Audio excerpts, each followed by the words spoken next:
Hey everybody, welcome back to the channel. It's great to be back out in the outdoors again, and I wanted to get some information out for beginning shed hunters. It's a great time to be out in the woods right now to find out who made it through the last hunting season and what deer might be around for next year. So I wanted to give you a couple of quick tips. If you've never shed hunted before, it's a great time to be out.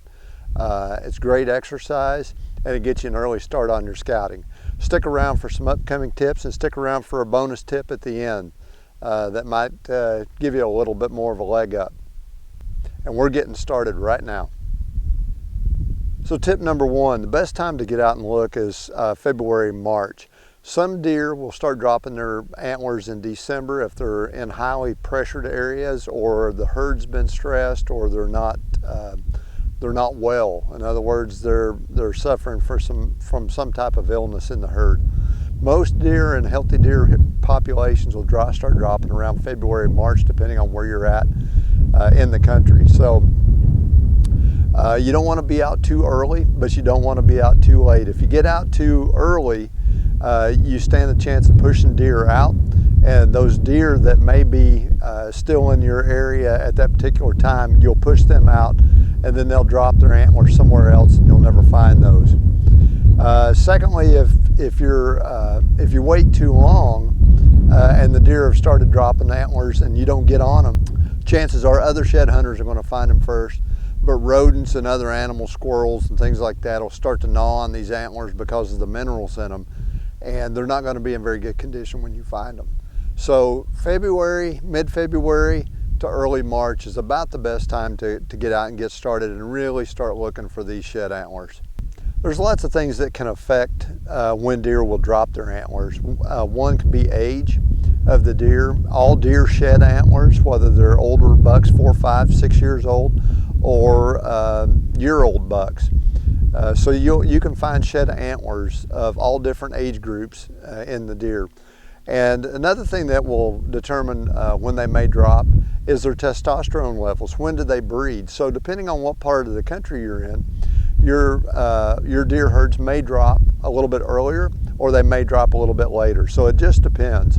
And that's something that you're going to have to kind of figure out for the area that you're in. Where I'm at in Kentucky, usually about mid-February to late February, first part of March, that's when we start seeing antlers hitting the ground for the most part. There are some deer that will carry them longer, some that will carry them shorter, but that's generally when we'll start to see them. Tip number two, well, you want to focus on food sources primarily and bedding. So you're going to have to figure out what the food sources are, the late winter food sources. It could be fields where it's grass or wheat, winter wheat, or it could be late mass trees such as oaks and that type of stuff. So you just need to locate the food sources, primary food sources of the herds in the area where you live, and focus on those.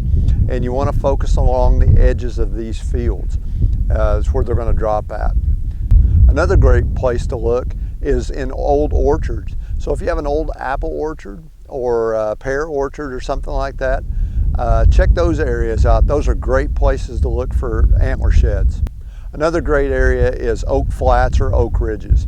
Now, most oak trees will have dropped, but there will still be acorns on the ground, so if they haven't been picked up by all the squirrels and other animals. So there might be some browse on the ground for them, so you might focus on those areas depending on where you're at in the country. Finally, winter browse. Look at areas that have high stem count of briars and bushes and brush that will attract deer. Those are other great areas and food sources to check. Apologize for the wind out here, it's a little bit breezy today.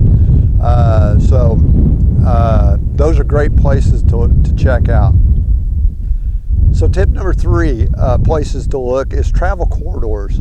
Look for areas between bedding and food sources that the deer are using to travel back and forth. Well, those are great places to find antler sheds. And remember, back during the season, the trails that bucks were using to scent check bedding areas for does, they're still going to use those same trails.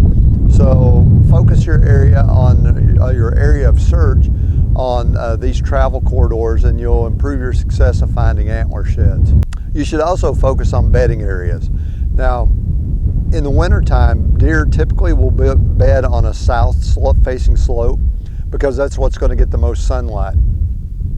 So when you're looking at these bedding areas, especially if you're looking on ridges, look on ridges that are facing, that are south facing slopes, where they're going to gather the most sunlight, and that's probably a good spot for you to start looking for shed antlers. And one more place to check are fences and fence crossings. Fences are great places to locate antler sheds because as they cross the fence or jump from one side to the other, as the antlers become loose, they'll drop. And on occasion you'll find a hole in a fence where they're going through, and the antlers will get hooked on the fence wire and it'll pop them off. So those are great places that you can also find antler sheds. And now for the bonus tip that I mentioned in the beginning of the video.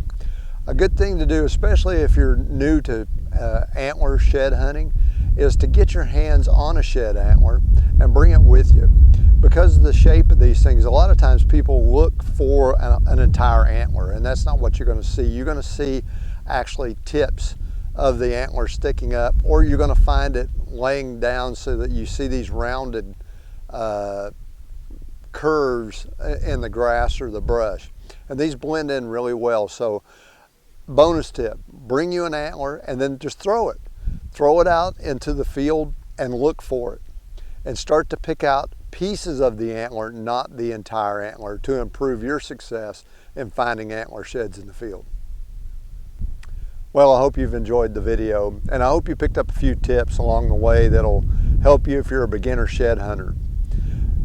Good luck this season out shed hunting, and hopefully you'll find those huge racks that are laying around that are left over from last year, and it'll give you some good insight on what to look for in the upcoming season. Check out our other video on advanced shed hunting techniques, and these are just some additional tips that once you get out here and you start getting an eye for these sheds, that'll maybe further improve your success in finding sheds and you're beginning your scouting for your upcoming season. Have a great day, and we'll see you in the next video.